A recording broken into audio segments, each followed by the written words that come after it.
হেঁটে হেঁটে কবরস্থানের ভিতর দিয়ে যাচ্ছি। আর ভাবছি যে দুনিয়াটা খুব অল্প সময়ের।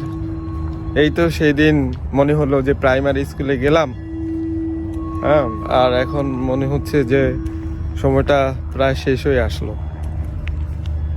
তো কবরস্থানের ভিতর দিয়ে হাঁটতে হাঁটতে আসলে পৃথিবীতে তো টাকা পয়সা ধন সম্পদ সব কিছুরই প্রয়োজন আছে, তবে এমন কিছু করে নয় যাতে অন্যের ক্ষতি হয়, অন্যের সমস্যার আমি কারণ হয়ে দাঁড়াই।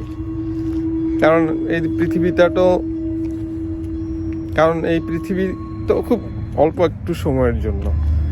তো সবসময় ভালো কিছু করব, ভালো কিছু দেওয়ার চেষ্টা করব, মানুষের প্রয়োজনে আসবো, উপকারে আসবো, এটুকুই থেকে যাবে, আর কিছুই না।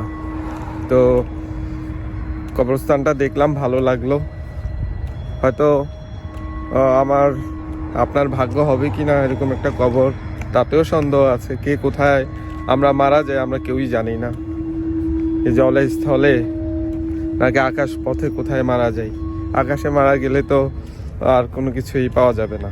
তো যাই হোক, সৃষ্টিকর্তার কাছে দোয়া থাকবে যেন সুন্দর একটা মৃত্যু আমাদের হয়, সুন্দর একটা কবর আমরা পাই, এবং ভালোভাবে এই পৃথিবী থেকে বিদায় নিতে পারি, সুস্থ একটা মৃত্যু কামনা করে আজকে এখান থেকে, লং আইল্যান্ড থেকে, এই কবরস্থান থেকে আপনাদের কাছ থেকে বিদায় নিচ্ছি।